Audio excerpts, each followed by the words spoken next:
How much longer are we going to keep on ignoring the enormous elephant in the room? How much longer are we going to be in denial about how fucking terrible this racing package is? How much longer is Steve O'Donnell gonna turn a blind eye on how fucking atrocious this racing package really is? Does Blue's Clues need to give him an insight on how racing should work? What's it gonna take for Steve O'Donnell to finally fucking realize how fucking terrible this package is? Honestly, why am I even talking about this? Why am I even talking about this? You guys are getting the same video week after week ever since 2018. Even 2018 at least had some legitimacy to it and didn't need this 550 horsepower bullshit that ruins the ability to pass. Granted, yeah, the Kansas race Chase Elliott one was pretty terrible, but at least it had some legitimacy to it. Same with the one Kevin Harvick won in the night race. Hell, you can catch the leader in both Kansas races. Duh. Let's see. Let's do an evaluation of each quality of every Kansas race since it got repaved or during its Gen 6 run. First, let's start off. Let's make a deal breaker and count and talk about the Gen 5 race from 2012. It was pretty chaotic. You even have the man himself, Jimmy Johnson, climb and haul his way back to 7th after hitting the wall back end in turn 4, I believe. That pretty much shows that why the damage clock is kind of bullshit, but we'll get to that in some other video. 2013 playoff race wasn't that bad either. It was actually pretty decent. It was actually pretty fun. Even if people were having many seconds ahead, it was still pretty fun to watch. Hell, that would display skill. 2014, both races were exceptionally good. 2014, best package, tied with 2016, which also had decent racing. Granted, the night race was kind of but it wasn't horrible.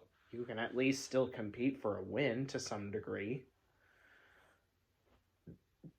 Until you got wrecked and dicked up your chances. Ahem. Denny Hamlin and Brad Keselowski and Kyle Larson. You know what I'm talking about when you dicked up your chances to win against Kyle Busch that night in 2016. Both Kansas races in 2017 were chaotic. Both Kansas races in 2018, I guess with hindsight being 2020, sometimes literally 2020, the first Kansas race actually was not all that bad. At least Kevin Harvick was actually able to catch the leader, but the second race, on the other hand, nothing really happened. 2019, bunch of nothingness. I'm glad I went to the Overkill concert for the first Kansas race of said season. 2020,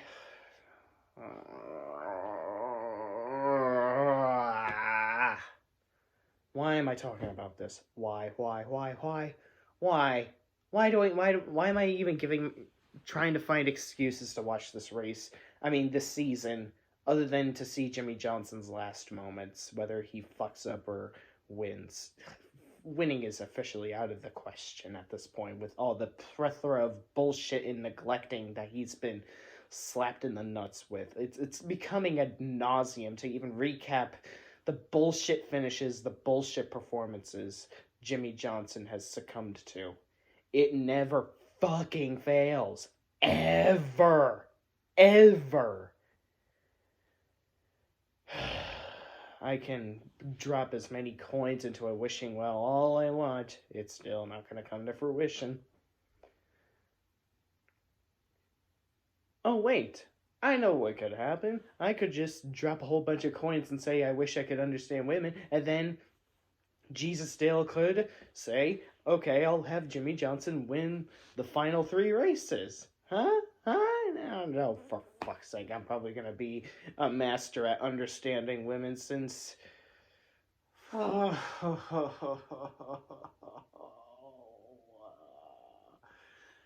Being an Einstein on women is more likely than Jimmy Johnson even competing for a fucking race. Well, that has been a kind of an old school joke by then, but I'm only using that joke because it's been notorious on the internet. I actually don't really uh, subject myself to those kinds of weird jokes, but whatever. I just decided to bring up another unlikeliness on this big list of a lot of unlikely things that are certain to happen in, whether it be 1 in a million, 1 quintillion, 1 in 1 Google, whatever the fuck it is. Well, Jimmy Johnson winning a race takes the top spot officially. Winning the lottery is more likely than sitting in one race, but that's beside the point. The point I'm gonna make is Kevin Harvick had the winningest car by far, and he had many opportunities to slingshot past Joey Logano, and it failed each and every goddamn time because of how fucking terrible this package is. Like, Steve O'Donnell, when are you gonna yank your head out of your ass? Your head is so far up your ass you could smell a big one, a very lethal one, before ripping it out. Like, did you see Kevin Harvick try to pass yet every time he was out of Joey Logano's draft? It failed miserably because the side force hinders the ability for Kevin Harvick and other such drivers trying to compete for a win to pass. He can't pass because of side force. He can't pass because of this limited horsepower. This is not fucking racing. When is it a race? When you're literally served this race win on a silver platter. Not literally, but as soon as you are in the lead, there is no way anyone's going to come up to you and compete against you on this 550 horsepower package unless you're running a fuel mileage race. Even if you're on a tire mileage race, it's not going to work. Why do you think Austin Dillon won at Texas? They were running the 550 horsepower package at Texas, and there was no way in the most radioactive side of hell was he gonna get past. Because what they've done to the Gen 6 cars is god fucking awful. Do you not realize what you're doing, what you did to the Gen 6 car?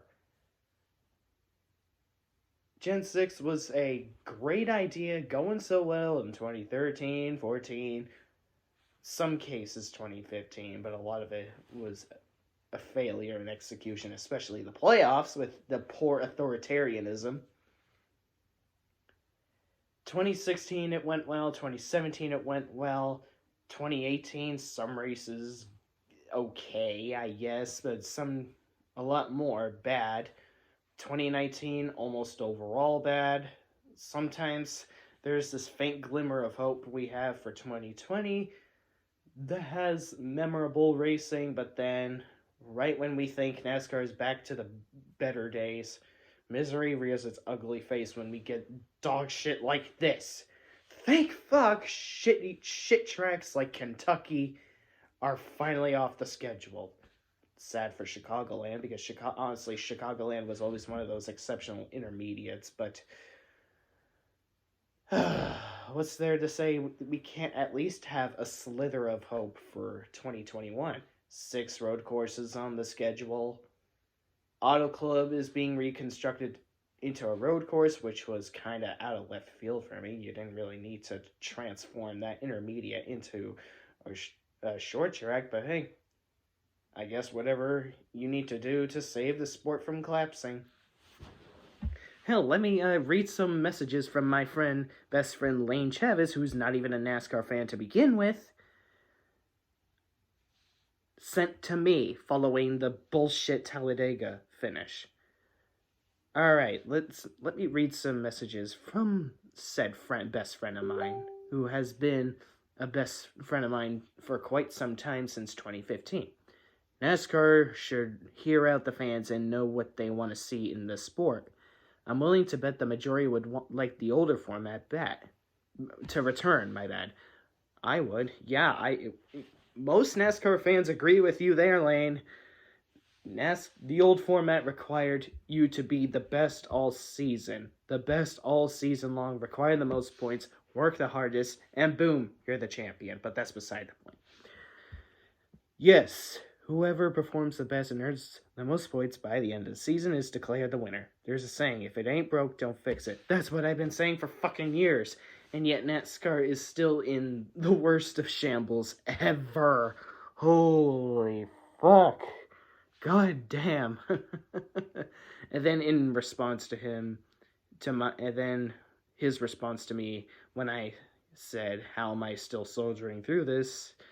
It beats him, yeah. I agree, Lan. I don't even know how I'm soldiering through this. Oh, right, it's to see Jimmy Johnson's last few starts, but of course that's absurd misery in itself. A lot of people want to race him one last season so they could see him race in person, but I kind of, at this point, beg to differ because it's more like let Jimmy Johnson retire after this season to put his NASCAR Cup misery, well, to put his NASCAR Cup hell out of its misery.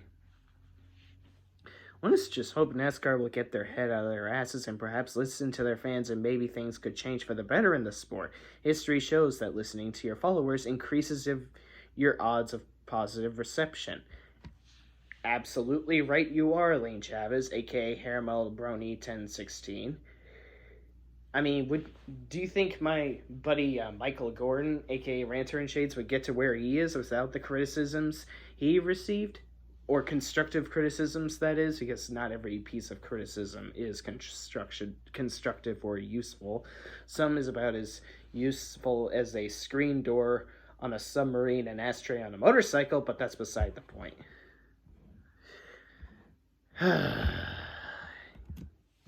Boy, am I on a bath. If you make someone like Lane Chavez, who isn't even a fan of racing to begin with, displeased by your bullshit decisions, then you know you're doing something unfathomably, unequivocally wrong. Did you see Kevin Harvick try to pass Joey Logano? And every time he tried to make a pass, the slingshot was broken. Every time he was out of Joey Logano's draft, he faltered terribly. If you watch races like 2015 Texas, Jimmy Johnson never faltered when he was out of Brad Keselowski's draft. Hell, he got the pass on the straightaway. I know 2015 is not even close to the best example you could give, but hey, it still had, like I said, it still somewhat had legitimate racing to some degree. What is this nuclear dumpster fire that we're facing up against? And how come Steve O'Donnell hasn't addressed criticism? How come he's still trying to shove this positive bullshit down my throat? Does anybody not know that forced positivity is toxicity? When you shove your biased bullshit down everyone's throat and act like everything's fine, or that the intermediates have the best racing, like this pile of steaming horseshit, then you know you're a terrible leader. What the fuck? Steve O'Donnell, what the fuck is going on? How can you call this racing? Do we need to sign you up for a Blues Clues class to give you a more broad understanding of how stock car racing should fucking work? Thank fuck Nashville and Darlington are not going to get this abysmal excuse of a package next year in 2021. That's why I'm a lot more hopeful for said year, and why I am considering on going to Nashville if I and my buddy Alex Hoover get the chance. Hell, if a best friend of mine who isn't even a fan of NASCAR to begin with, get this, would definitely be more than welcome to host us. For fuck's sake, bring back the low downforce package. We actually saw a lot of lead changes. on the intermediates. That's why I, for many years, have not had any ire towards intermediates, because there was actually passing. And for the people that have for years said I only hated the racing packages in 2018 and 2000 fucking I don't know, 2019 and 2018. Well, look at this. Kyle Busch hasn't won a single fucking race yet this racing is still fucking awful. Ugh. This season is now officially proof that my ire towards the terrible state of NASCAR is more than just my ire towards Kyle Busch. This is proof that Kyle Busch is not even close to always relevant to what's wrong with NASCAR. Kyle Busch is just like... Kyle Busch is just like a side note of a summed up version of what's wrong with NASCAR. The bigger beast in the room is this terrible package, and in certain cases terrible playoff format. So because of this bullshit aero package, Joey Logano was served that race win on a silver platter. And because Harvick could not slingshot past by Joey Logano because of how terrible the side force is, how ridiculous the tapered spacers are. How many times do I have to keep saying bring back the horsepower package? The 750 horsepower package, my bad. How can you call this racing? How can anyone not fight for change? How can you look at this and say that this is okay? How? Tell me how this is entertaining. There was nothing entertaining except for the first few laps in stage one. I thought the cold temperatures were the answer to why the majority of 550 horsepower packages were sucking for so long. But until the time stage 2 and 3 came around, misery reared its ugly face. Just ban this package from any form of racing ever. It does not belong in NASCAR or any motorsport. Period. Just get it the fuck out of there. I would not endure a race like this, even for $100 million fucking dollars. And even if I would pay those millions of dollars to bring back the NASCAR we know and love that wasn't broken to begin with. Either bring back unrestricted engines or just, get rid of the side force, get rid of the splitter, get rid of the tapered spacers, where the low downforce package proved itself to actually fucking work. You saw plenty of passing in the multitude of intermediates in 2016. 2014 had plenty of passing at the intermediates as well. But when you got silver spoon drivers like Austin Dillon serving themselves victory on a silver platter with old-ass tires because of how fucking dumpster fire this package really has been, it is proof it takes no talent to fucking win.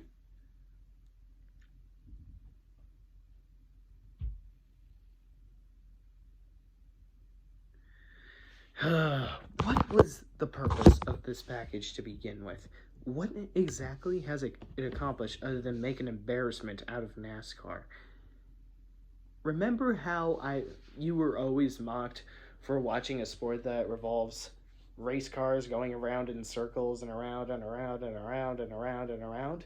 Well, guess what? It's shit races like that make it useless to even debunk that simplification.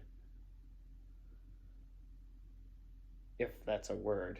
That's simplifying, rather, whatever.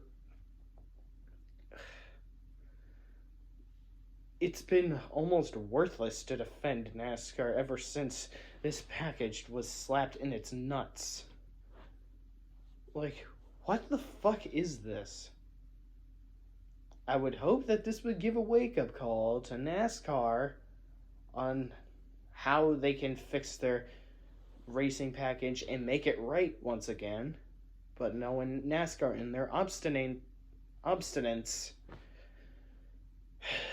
probably might not happen anytime soon until, with the exception of the decent additions to the 2021 schedule. I don't mind it for mostly the tracks that were added. If you want to have a schedule like what we're gonna get in 2021, fine. Add the potentially amazing road course races that are bound to unfold in the following year. Hell, keep the 750 horsepower package at Nashville and Darlington. Hell, you should put that package on the rest of the intermediates. Only keep the 550 horsepower package at the tracks that would really need something like this, like Daytona or Talladega. That's the only time that this package would be any good at. Because they are dangerously high-speed tracks and could potentially cause a lot of severe accidents in the stands, like Bobby Allison in 1987. But on intermediates or 2-mile tracks, absolutely not, because it's just ring around the rosy for 2 or 3 hours. And even if people are in contention to win, they would be failures at trying to pass the leader, because every time you take advantage of the slingshot or the dirty air, it fucks you over when you get out of the fucking draft.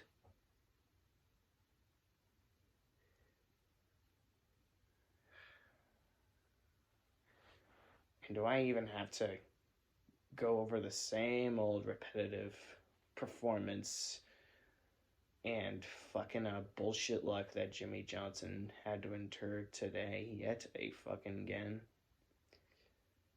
I'm on the brink of just giving up, because I'm sure Jimmy Johnson would never want me to give up, and I appreciate that good attitude of his, which is why he's always been my favorite driver forever. But with the amount of neglecting he's enduring, and the amount of bullshit luck that's been happening, and the amount of disappointment that I've been dealing with week after week, always trying to find that source of light, only for the source of light to be crushed down by another avalanche. Who would have thought a 7-time champion would get the Dale Earnhardt Jr. alike luck? It's kind of good that Jimmy Johnson's retiring after this season, because this season has been bullshit. Not even just him, but the entire racing organization as a whole. Because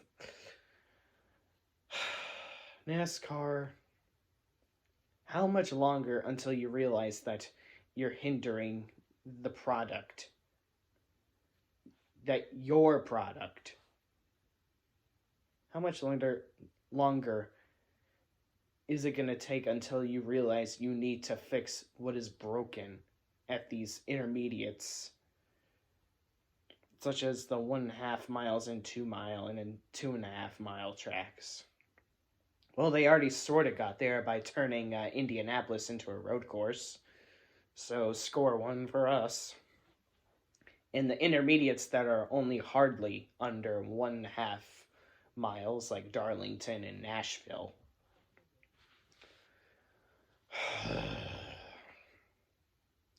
I desperately don't want to watch any more of this 550 horsepower bullshit, but it's Jimmy Johnson's last season, and I have to be loyal to him. Like the old saying goes, I am loyal to him until the end, and I am being loyal to him to the end. No matter how fucking shit this season is getting, I'm still gonna be loyal to him. Am I distraught about how fucking terrible this NASCAR season has been? Yes, very much. But other than that, of course, disappointed that my negative expectations came to fruition, as I've always hoped that it would be at least somewhat surprising, but no, it's fucking garbage every time. I always looked forward to Jimmy Johnson. My guys, whether it be Jimmy Johnson, Jeff Gordon, Chase Elliott, Ryan Blaney, whenever I'm in my darkest hours or darkest moments. That especially happened when Jimmy Johnson won the 2006 Daytona 500 after my cat Patrick passed away due to a hit and run, who was the brother of my black tiger girl that passed away just a few days before Talladega. And of course, who can never forget Chase Elliott winning at Charlotte for my dog Titan. I would expect Jimmy Johnson to sort of repeat history by winning after all this big body counts we're getting here in 2020, but no, he gets the same old bullshit luck again. Nothing changes. Same old bullshit, week in and week out. It's the same song and dance every single week. Why do I even care? It's so fucking dumb.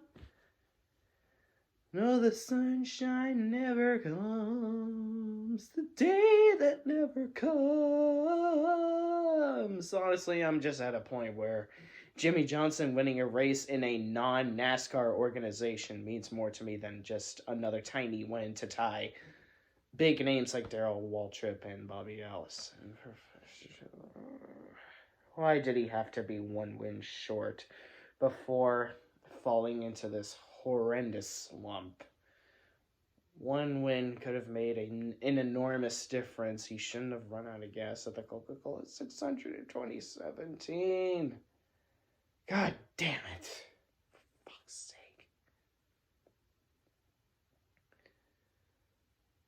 I don't think I really need to add anything else. NASCAR, it is your job to address criticism. It is your job to fix what is broken in this sport.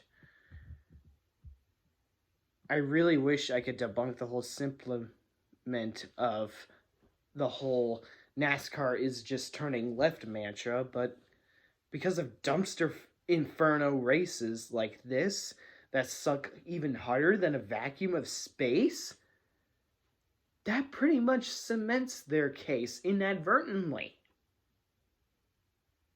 It's almost as if the people in charge of NASCAR want to appease to the naysayers and idiots who know nothing about NASCAR in the first place. I mean, why else would they implement a playoff format? So they can show how big their fucking drama-mongering erections are in comparison to NFL. I don't know what to tell you anymore.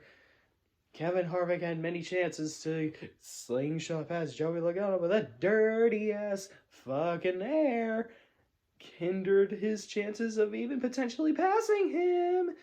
I know I said a lot of shit about the Kansas races of 2018, but hey, the spring race of Kansas, you can actually catch the fucking leader in said race. Don't worry, my non-NASCAR fans, this abysmal excuse of a race you've been pretty much cements why you've been rightfully uncultured to NASCAR in the span from 2018 to 2020. We essentially side with you when it comes to you guys saying that NASCAR is just turning left in the 550 horsepower package. I can't remember the last time I've been this livid about a fucking terrible race. Get this package the fuck out of stock car racing. It's too good for this bullshit. We've seen far better races than this trash. Fuck everything about this race. I can't wait until 2021 comes along where this 550 horsepower bullshit is largely overshadowed by the many better races on the schedule.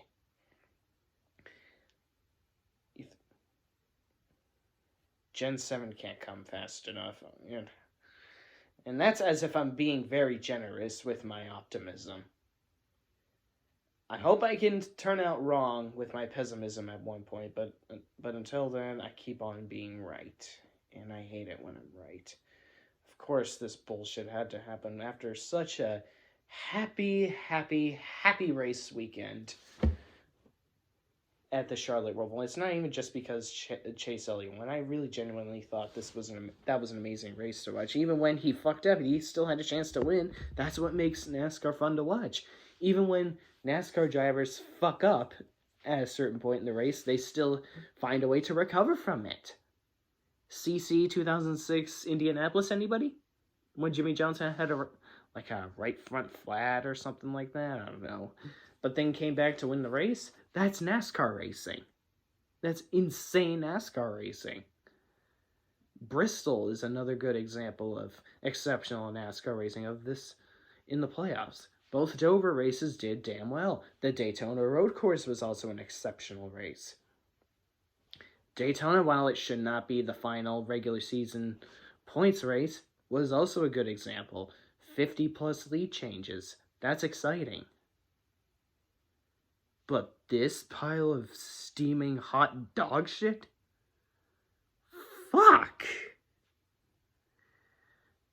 You know, after watching Xfinity, which is not even all that bad anymore, Xfinity is actually fun to watch nowadays in NASCAR since the Cup leagues have been largely reduced. Oh, by the way, let me just mention, Chase Briscoe is close to tying Kyle Busch's record of Xfinity wins in a single season, since he's now currently at 9 wins.